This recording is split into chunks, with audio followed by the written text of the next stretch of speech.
sebenarnya apa sih yang menjadi makna dari kehidupan yang adalah pemberian? Sulit bagi saya untuk memikirkan bahwa hidup itu indah pada saat itu. Saya baru tahu ya kalau Kak Tirsi ini lahir. Kalau mau kaya, jangan jadi dokter.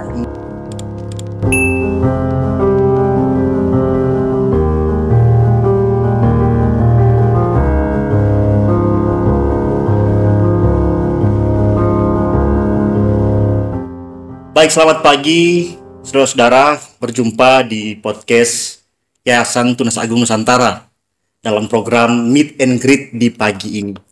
Dan di sini saya Patrice Smith Waluko sebagai host untuk kedua narasumber kita.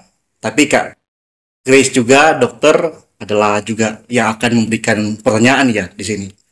Dan bersama pertama dengan Kak yang saya kenal kayak Eci sih, tapi nama lengkapnya Kak Tirsiana Roring ya. Tirsiana Maria Roring. Roring marga suami. Oh, marga suami, iya. Roring Bawengan. Dan saya sudah membaca sedikit portofolio ya, CV dari Kak Mercy. Wah, banyak sekali. Mulai dari Kak Tirsiana. Ya. Saya sering menggabungkan antara Marianya dengan Boleh Kak Maria. Iya. Kak Maria. Sering disebut Mercy ya, tapi Tirsiana yang benar. Dan saya membaca portofolionya, melihat ada begitu banyak sepak terjang yang sudah dilewati dari semenjak kira-kira tahun 2011 kalau nggak salah ya saudara. Dan founder kita memberi diri untuk mau ditanyakan apa saja di saat ini di podcast ini, khususnya dalam tema life, kehidupan, dan work ethic bersama dengan Dr. Grace, seorang dokter gigi. Masing-masing akan memberikan penjelasan atau perkenalan singkat tentang bagaimana kehidupan saat ini. Mulai dari Dr. Grace mungkin, sebelum kita ke pembicara utama kita, ke narasumber utama kita. Silakan Dr. Grace. Baik, terima kasih. Perkenalkan, nama saya Dr. Grace Ngantung. Saya dari Tondano, Minahasa. Iya, baik. Dr. Grace Ngantung dari Tondano. Orang di pinggiran danau di Minahasa sana yang lokasinya dingin, teman-teman. Iya, dan banyak ikan mujair ya, dokter ya. Iya, banyak. Ya, kita langsung ke Kak Tirsiana. Iya. Halo semua. Tadi Patrice Smith dia bilang Mercy ya. Jadi memang dari T ya, Mercy. Tapi saya pakai kata mercy itu artinya belas kasihan. Nah teman-teman, di dalam anugerah Tuhan yang sangat besar dalam hidup saya dari perjalanan 2011 sampai detik ini, ada satu kata, mercy, belas kasihan, dan saya bersyukur boleh mendapat belas kasihan Tuhan. Puji Tuhan, luar biasa. Dimulai dengan belas kasihan Tuhan. Memang saudara-saudara, yang namanya kehidupan kita, life kita, pertama-tama adalah karena belas kasihan Tuhan. Dan saat ini kita akan berbicara tentang kehidupan, tentang life. Ya, saya punya pertanyaan tentang kehidupan di sini untuk Kak Mercy, Kak Tirsi sekali lagi ya. Dan juga tentunya bisa juga dijawab oleh Kak Grace, Kak Dokter. Kehidupan sebenarnya apa sih yang menjadi makna dari kehidupan yang adalah pemberian? Hidup adalah anugerah. Ada kata-kata yang mengatakan hidup adalah anugerah, sebuah pemberian. Menurut Kak Tirsiana, pemimpin kita, apa makna hidup ini? Dan bagaimana konsep atau pemikiran dari hidup adalah sebuah pemberian itu? Thank you, Patrice. Jadi teman-teman, hidup itu kita melihat dari arus yang berbeda ya, mata yang berbeda. So when you see life, it should be with the different eyes. Jadi kita harus melihat hidup itu dari sudut pandang yang berbeda dengan kehidupan yang barangkali sudah mengalami begitu banyak kesulitan. Kita harus lihat bahwa hidup itu adalah anugerah dengan pengertian hidup itu indah. Nah, jadi mengapa hidup itu indah? Karena walaupun banyak kesulitan, ada anugerah Tuhan yang Dia berikan kepada kita. Macam saya secara pribadi ya, kalau saya refleksi kehidupan saya, ada poin di mana dengan begitu banyak prestasi di dunia kerja dan di masa muda dulu, saya melihat ada satu bagian hidup yang, wah itu kalau mau diingat ya Patrice, itu sangat sulit bagi saya untuk memikirkan bahwa hidup itu indah pada saat itu. Justru saya menganggap bahwa hidup itu Tuhan kasih dengan tidak adil. Karena apa? Saya pada saat lahir tidak ada ayah, tetapi dengan anugerah Tuhan saya melihat ada ayah di sorga yang menuntun di dalam perjalanan hidup saya. Ada orang tua asuh, oma dan opa, dan itu semua adalah anugerah bagi saya secara pribadi. Jadi, mengapa kita harus lihat bahwa kehidupan itu adalah anugerah? Karena Bapa di sorga dia memberikan anugerah itu kepada kita di dalam Yesus Kristus, Tuhan dan Juru Selamat satu-satunya. Dalam hal ini, jangan kita melihat bahwa hidup itu walaupun sudah sulit, tetapi kita mau menyerah. Kalau kita lihat macam tahun lalu kami share di kampus ya, ada mahasiswa yang tanya, konsep untuk menangani kasus bunuh diri, ya kan? Jadi sekarang kan memang banyak sekali kasus-kasus yang anak-anak muda itu end up their life with suicide. Iya. Jadi kayak itu satu problem yang nggak bisa ilmu psikologi selesaikan. Benar. Karena kalaupun dia selesaikan, pasti tidak dengan tuntas. Ya, jadi teman-teman, hidup itu berharga. Ya, ketika kita di dalam anugerah yang Tuhan kasih, hargailah hidupmu. Karena hidup walaupun satu kali, tapi kamu jalani dengan benar untuk kemuliaan Tuhan, satu kali pun sudah cukup. Iya, sudah langsung dijawab dengan bagaimana kita melihat bahwa indahnya hidup ini bukan tergantung dari situasi kondisi di luar kita, tapi dari bagaimana kita memandang dari dalam kita menghargai hidup. Itu yang dijawab oleh Kak Tersiana, dan saya melihat bahwa wah, ini saya baru tahu ya kalau Kak Tersi ini lahir dan tidak tahu ayahnya dan ayah biologis. Wah, luar biasa. Tentu teman-teman yang dalam kondisi tertentu juga ya punya masalah beda-beda, tapi yang pasti manusia punya masalah. Dan whatever the problem, kita harus punya kekuatan untuk memandang hidup dari dalam diri kita sendiri kan Kak? Gitu. Bukan. Oh iya. Untuk center nggak boleh karena dulu Kak itu melihat dari diri sendiri, aku menganggap bahwa hidup itu nggak adil. Oh iya. Jadi harus punya makna yang benar. Untuk makna mungkin abis ini ya kita bahas tentang makna. Cuman memang senternya harus dari Allah yang memberikan kehidupan itu sendiri. Iya. Jadi arahnya nggak boleh dari kita. Oh iya, benar sekali. Dari kita melihat bagaimana Allah memberikan kehidupan anugerah itu. Iya. Kehidupan ini. Dokter, ada yang mau sampaikan di perihal ini? Mungkin cuma mau menambahkan sedikit dari Kak Eci. Ya mungkin kalau dari pandangan anak-anak muda ya, mereka pada sering bilang YOLO. You only live once. Terus setelah itu akhirnya, tapi itu pandangan itu mengarahkan kita ke arah ya udah lakuin hidup kita sesuka-suka gue, sesuka saya. Kayak ya kalau aku mau coba apa saja harus dicoba karena cuma sekali nih hidup, harus dicoba.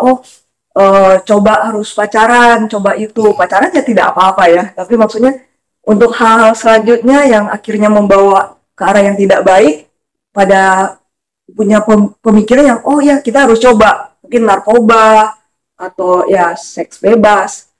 Untuk saat dulu mungkin kita pikir itu hal yang nggak boleh, tapi kalau saat ini kayak seakan-akan udah abu-abu, udah kayak ya udah mau coba aja, siapa tahu ya hanya kali ini kan kita hidup. Tapi harusnya kita punya cara pandang kayak ya kita hanya hidup sekali, benar, tapi ya itu anugerah Tuhan, itu pemberian Tuhan. Akhirnya hidup kita yang sekali itu harusnya bukan untuk diri sendiri, balik lagi sama kayak Eci yang cuma bukan untuk diri, tapi untuk Tuhan. Untuk akhirnya dibalikan hidup kita berguna gitu, bermanfaat bagi orang lain. Memang yang namanya kehidupan ya kayak. Kalau dari saya melihat bahwa seperti yang Kak Eci jalani ya, pernah ada dalam kondisi yang luar biasa tertekan dan melihat bahwa hidup itu sangat tidak adil. Dan mungkin saja banyak orang di luar sana yang dalam keadaan yang seperti itu ya, yang sulit.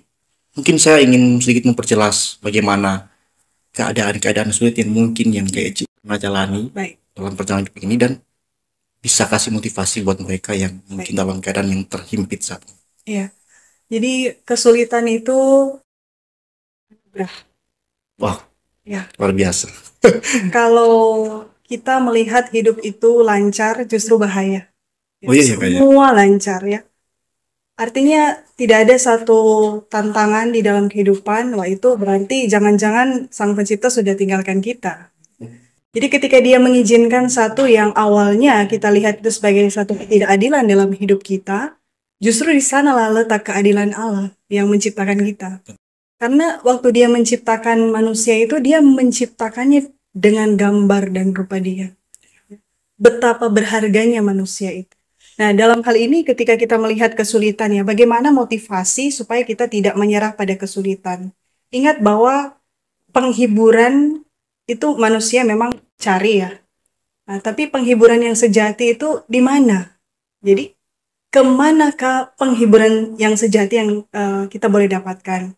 Kalau saya, setiap hari saya enggak pernah lepas mau baca Mazmur. Ya, jadi setiap hari itu saya baca Mazmur karena itu penghiburan sejati kita. Di dalam Tuhan kita menghadap satu realita hidup. Ya, ini bukan ayo aku bisa, kamu bisa, Indonesia bisa. Konteksnya bisa apa ini? Harus jelas ini. Jelas. Iya, jadi bisa-bisa semua ini kehidupan dengan realita yang begitu sulit. Kayak Patris tadi beliau sampaikan ya. Karena itu memang real. Nah, teman-teman yang nonton podcast kita di pagi hari ini, tentunya pernah mengalami kesulitan. Ya. Bayangkan hari ini pun kita sudah menghadapi seluruh kesulitan di satu hari. Tetapi ingat bahwa yang tadi saya sampaikan di awal, kesulitan itu pun adalah anugerah Tuhan.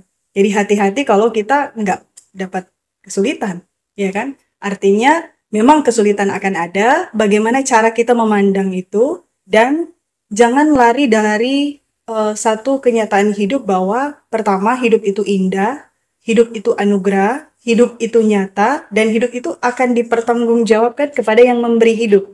Ya, jadi ingat kita bukanlah yang memberi hidup. Kita mendapatkan kehidupan. Berarti ada sang pemberi kan ya. Jadi yang memberikan adalah Tuhan. Jadi itu konsep harus benar dulu.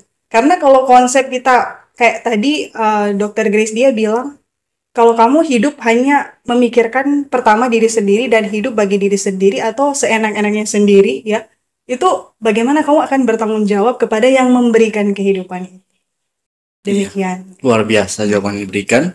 Dan benar sekali ya, kita memang harus bertanggung jawab atas kehidupan yang Tuhan anugerahkan buat kita.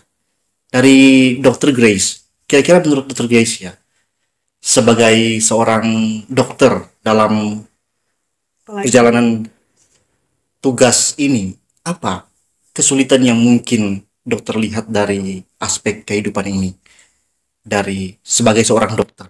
Kesulitan dalam dunia kerja mungkin kalau di saya pernah kerja sebelumnya di luar, di daerah di Jakarta, terus setelah itu balik ke daerah, beda jauh ya, itu pasiennya, budaya pasiennya, jadi memang harus menyesuaikan dengan budaya yang ada. Mungkin kalau di sana misalnya gigi berlubang masih mau dirawat, masih mau diperjuangkan. Kalau di sini datang-datang, dok mau cabut gigi aja dok ini padahal masih lubang kecil, dok mau cabut gitu. Jadi mungkin kita harus mulai dengan sabar mengedukasi pasien. Oh ini gigi masih bisa ditambal pak, jangan dulu dicabut gitu. Apalagi banyak yang udah cabut gigi di dokter lain mungkin, terus nggak dibilang oh harus diganti dengan gigi palsu, dibiarkan. Nanti gigi lain kan miring, jatuh atau apa. Iya. Jadi mungkin lebih ke arah cara pandang masyarakat. Mungkin saat ini masih banyak yang mungkin menomorduakan kesehatan ya. Kalau di Manado lebih ke arah oh ya udah gengsi, pakai duit itu untuk acara, untuk apa, untuk kesehatan. Akhirnya nanti kalau udah sakit parah baru datang mungkin ke dokter umum, rumah sakit gitu. Jadi mungkin kita harus punya waktu untuk selalu mengedukasi. Iya, saya setuju Kak. Artinya untuk menghargai hidup yang adalah pemberian dari Tuhan, kesehatan juga harus dijaga, harus dirawat dengan baik. Dan kita bersyukur sekali ya, di sini ada life coach Kak Tersiana. Dapat ini tugas baru ya, langsung dari ahlinya. Ada life coach dan juga ada dokter ya, orang yang membidangi kesehatan. Nah, kita bisa langsung masuk mungkin ke pembahasan work ethic ya di sini ya. Iya, jadi berbicara mengenai kehidupan itu pasti juga ada hubungannya dengan tujuan, dengan kehidupan yang harus bekerja. Iya. Kalau di Alkitab saya tahu Tuhan menciptakan manusia adalah untuk bekerja, ya kan. Bukan hanya kamu bermain aja terserah di Taman Eden, main-main aja, tidak. Tapi ada pekerjaan, mulai dari memberi nama, mengelola dan sebagainya. Menjadi, kalau bahasanya Pak Pendeta Pardede kalau nggak salah ya, dia bilang iya, bahwa kita ditempatkan Tuhan di bumi untuk menjadi raja, menjadi penguasa yang akan mengelola bumi ini, pemimpin yang akan mengelola bumi ini untuk kemuliaan nama Tuhan. Dan oke, kita akan bicara mengenai bagaimana sebagai manusia yang menghargai hidup dalam dunia kerja. Saat ini banyak sekali orang-orang itu punya kesulitan, tekanan dalam pekerjaan, dalam dunia kerja, terlebih terkait dengan work ethic, dengan etos kerja. Nah, bagaimana pandangan Kak Eci soal keadaan sekarang seperti yang ada di berita di Trans Kompas kalau nggak salah itu, bahwa ada pergumulan atau permasalahan work ethic di akhir-akhir ini. Gimana itu? Memang kalau kita melihat ya, kita benar menjadi penguasa atas alam. Jadi Allah menciptakan alam semesta, tapi ingat kita menguasai itu untuk apa? Jadi di bawah kita ada alam, di atas kita ada siapa? Ada. Jadi harus melihat bahwa Sang Pencipta itu dia memberikan segala sesuatu, dan benar bahwa sebelum bahkan manusia jatuh dalam dosa, kita sudah diciptakan untuk bekerja. Iya. Jadi pekerjaan kita itu adalah bagian dari hidup, tetapi jangan juga kita menjadikan pekerjaan itu sebagai mungkin pakai istilah apa ya? Karena ada kan yang membuat karena dia sudah sibuk bekerja, semua dia lupakan. Oh iya. Jadi harus ada satu keseimbangan di dalam kita menata hidup dan menata kerja. Jadi dua istilah yang kita akan sama-sama belajar untuk ke depan. Dan bagaimana kondisi orang-orang yang sedang mengalami tekanan di dalam dunia kerja. Jadi kita ingat macam dulu ya, ada pengalaman saya di satu perusahaan asing yang besar, dan memang dari segi salary atau gaji, dari pendapatan itu sangat besar. Bahkan ada di usia 22 tahun itu sampai 2 digit. Wow. Nah, dalam hal ini kita melihat itu sebagai satu prestasi kan, kesuksesan dalam dunia kerja. Padahal sebenarnya ketika saya menjadi seorang Kristen, saya mulai melihat bahwa sebenarnya beda. Kita melihat bahwa walaupun gaji kita standar ya, atau mungkin pendapatan kita itu tidak besar ya, seperti yang lain mungkin, tapi kita menikmati pekerjaan itu, dan pekerjaan itu menjadi berkat bagi yang lain. Nah, disitulah bagaimana kita memuliakan Tuhan. Jadi bekerja itu tujuannya harus jelas. Bukan supaya kamu bisa apa? Bisa kejar $1 juta.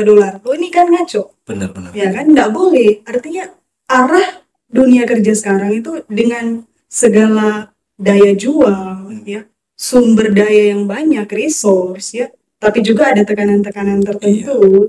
Kita harus ingat bahwa ada masa di mana kita melihat bahwa hidup ini pertama adalah anugerah, yang kedua pekerjaan ini adalah pemberian Tuhan. Benar. Dan kita memberdayakan apa yang Tuhan kasih. Iya. Jadi macam kondisi ya, work ethic, etos kerja. Mengapa ada etos kerja yang rendah? Karena motivasinya salah.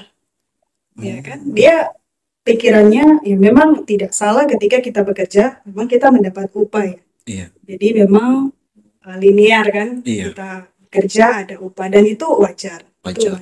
Tetapi dalam hal ini kalau itu menjadi tujuan, ya, uang atau gaji itu menjadi tujuan, wah, kamu akan mengalami satu tekanan yang sebenarnya nggak perlu, ya, tekanan-tekanan dan buang waktu, ya. Tekanan itu perlu. Jadi macam kita belajar stress management ya. Ada satu tekanan dalam tingkat tertentu itu baik loh. Ya, jadi dalam dunia perusahaan atau mungkin di dunia jasa juga.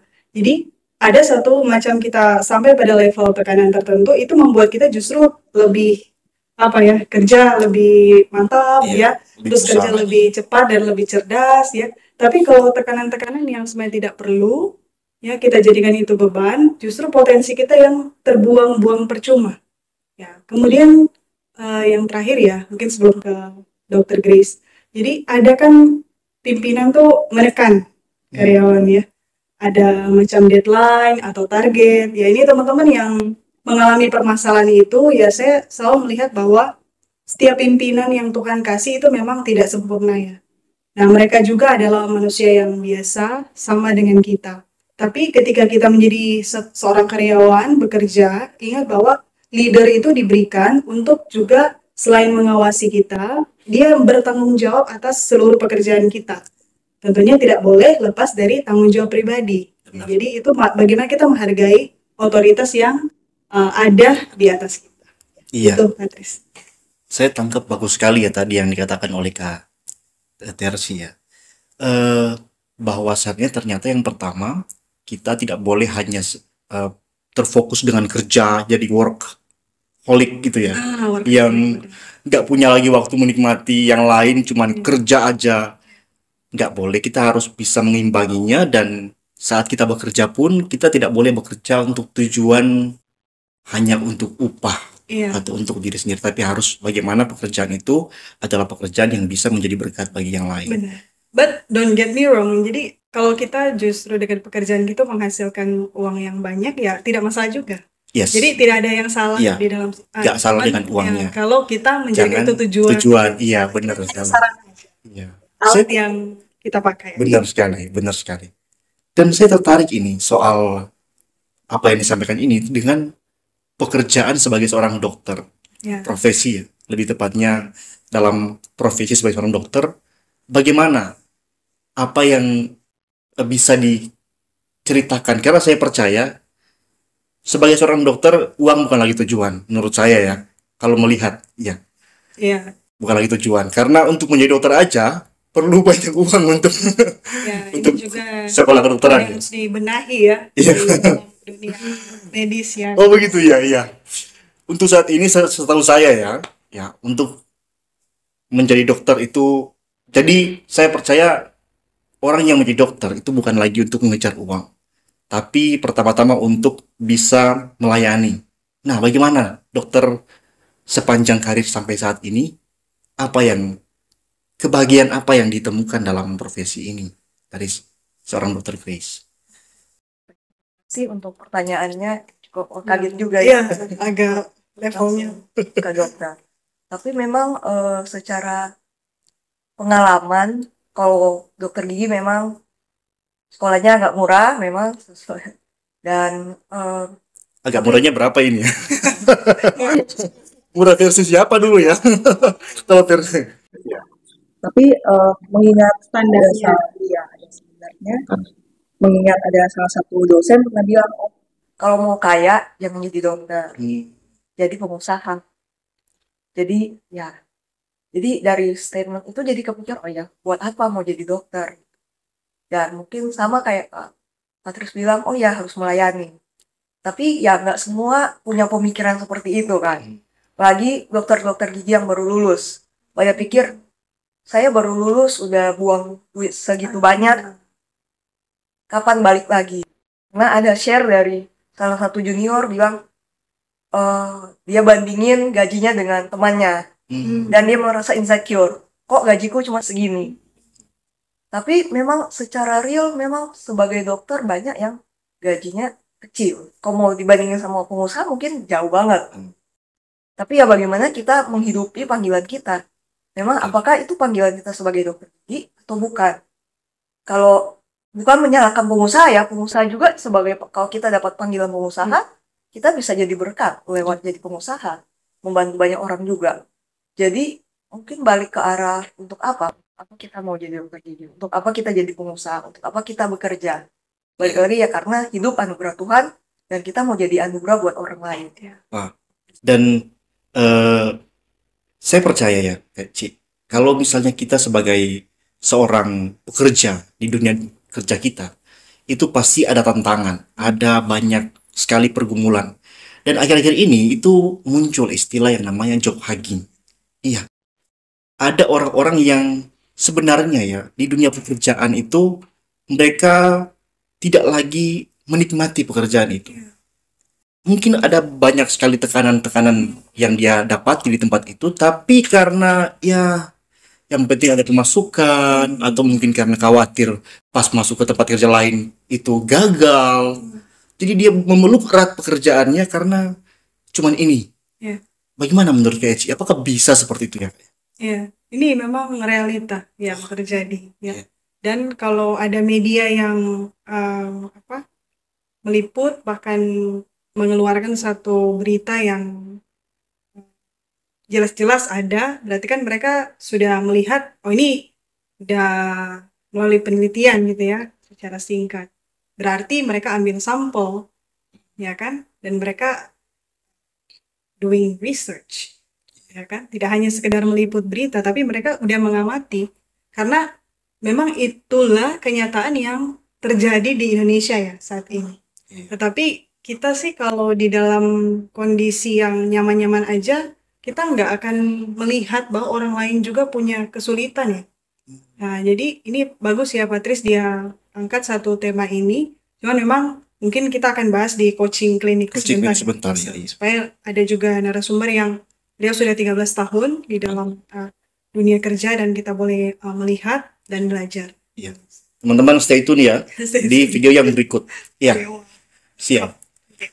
Ya, jadi mungkin untuk kesimpulan ya dari podcast kita di saat ini, ada satu istilah yang tadi saya dengar di perjalanan ketika mendengar podcast yang lain tentang live juga. Sebenarnya menurut baik Kak Tirsiana tapi juga untuk dokter, bagaimana melihat apakah hidup ini untuk kerja atau kerja untuk hidup? Mungkin dari Patris dulu. Apakah hidup untuk kerja atau kerja untuk hidup? Mungkin dua-duanya ya. Hidup untuk bekerja seperti yang tadi di penciptaan kita diberikan mandat untuk bekerja dan untuk mengusahakan, tapi bekerja bukan cuma sekedar mencari uang, tapi untuk doing something in the world, lakukan sesuatu yang berarti, yang bermakna bagi orang lain dan nama Tuhan. Tapi juga kita bekerja untuk hidup, bukan cuma hidup untuk kerja, tapi kerja untuk hidup adalah untuk bisa supaya apa yang kita lakukan memberikan kehidupan baik bagi kita, tapi juga bagi orang lain kan. Nah, tapi kalau untuk Kak Eci berkaitan dengan pekerjaan hidup dan hidup untuk dalam pekerjaan ini, apakah ada pesan-pesan atau insight yang mungkin bisa diberikan bagi pendengar kita saat ini? Baik. Saya ingat di 2013 ya. Jadi dari salah satu surat kabar, mereka mewawancarai saya di Kota Manado, dan saya pas baca surat kabar itu, dia kasih tagline panggilan hidup. Versi Maria ikuti panggilan hidup.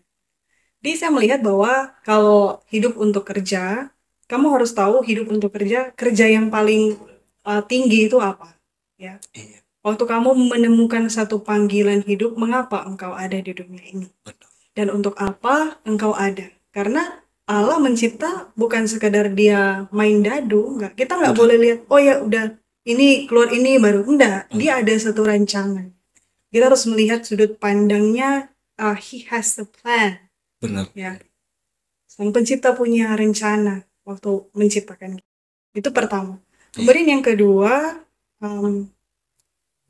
hidup untuk kerja dan kerja untuk hidup. Kerja untuk hidup dalam pengertian kehidupan, artinya penghidupan itu kita ini macam tidak merepotkan orang lain ya. Dalam hal ini ketika kita bekerja ada uang ya, kita boleh pakai itu sebagai sarana. Nah, tetapi saya melihat bahwa banyak sekali orang-orang yang lupa bahwa ketika dia bekerja, dia kan mendapatkan upah. Tapi ada masa dia banyak mengeluh, ya kan? Ya memang kalau kerja ya pasti ada capeknya. Ya, itu namanya kerja ya. Kita mengeluarkan energi. This is life, ya. Kayak membuat satu desain podcast ya, itu nggak mudah loh ya. Apalagi ada harus berpikir. Ada orang yang di dunia kerja itu dia menggunakan begitu banyak pemikiran ya. Ada juga yang mungkin di dunia buruh ya, dia banyak menggunakan tenaga atau petani ya. Nah, itu semua adalah pengelolaan ya. Bagaimana kita mengelola bukan sekedar tenaga kita tetapi juga emosi kita ya. Jadi kalau dari pagi sampai malam mengeluh terus, apa yang hilang kira-kira? Uang enggak ya? Ya, tapi hilang satu kedamaian, sukacita, ya karena dari pagi sampai malam mengeluh lebih banyak daripada bersyukur. Jadi mental bersyukur itu memang kita perlu latih. Benar. Iya. Demikian. Dokter, ada yang bisa disampaikan terkait dengan tema life dan dunia kerja di saat ini sebagai seorang dokter, sebagai seorang pelayan masyarakat? Mungkin kalau dari yang itu hidup untuk kerja atau kerja untuk hidup, jawabannya mungkin saya ya hidup itu untuk menikmati dan memuliakan Tuhan. Salah satunya dengan kerja. Jadi ketika kita punya tujuan untuk menikmati memuliakan Tuhan, akhirnya sama yang kayak Eci bilang, itu akhirnya tidak mengeluh karena kita mau menikmati juga, menikmati apa yang Tuhan kasih. Apalagi kalau kita bisa punya mindset bahwa kerjaan itu pun anugerah Tuhan, nggak cuma hidup. Akhirnya kita menikmati memuliakan Tuhan lewat pekerjaan kita, baik sebagai usaha atau sebagai kayak Eci yang banyak lah pekerjaannya. Sudah. Lanjut dokter, masih ada lagi? Mungkin cuma sesimpel itu aja sih. Mungkin kita punya pandang bahwa kita hidup itu untuk menikmati memuliakan Tuhan. Mungkin dengan itu kayak cintailah Tuhan dan lakukan apa yang mau. Jadi ketika kita punya mindset, punya hati yang mau mengarah kepada Tuhan, kita mau mengasihi Tuhan, apa yang kita lakukan harusnya sudah seturut dengan kehendak Tuhan. Iya. Mungkin cuma share sedikit yang pas COVID ya, kayak dulu kerja di Jakarta, setelah itu ada masa COVID, disuruh balik sama orang tua. Itu sebenarnya ada tawaran dari sana bilang, kalau enggak ke depan masih mau lanjut nggak kerja di sana. Terus katanya kayak ya nanti di sana bisa dipindahin ke RS dari klinik. Jadi ya mungkin lebih tinggi ya. Dan memang sebagai dokter gigi umum pasti susah buat masuk ke rumah sakit, kecuali ada dalam mungkin atau ada itu ya. Jadi sempat bergumul juga, apakah harus balik ke Jakarta nanti kerja di rumah sakit atau tetap di sini, tetap di daerah. Setelah ya bergumul, ya memilih untuk di sini karena juga di daerah kelihatannya masih kurang dokter gigi. Dokter gigi banyak, dokter gigi yang cinta Tuhan sedikit. Benar sekali. sekali. Semangat selalu. Iya. Ya, baik. Kita mungkin akan selesai sampai di sini untuk Sudah untuk ini ya. Gak terasa ya. Tema ini. Sebentar akan ada lagi lanjut tema tentang coaching klinik. Iya. Oke, sampai jumpa di pertemuan berikutnya. Saya Patris undur diri bersama dengan Kak Tersiana. Iya. Dan Dr. Grace. Sampai jumpa. Tuhan memberkati. Selamat pagi menjelang siang. God bless you. Bye.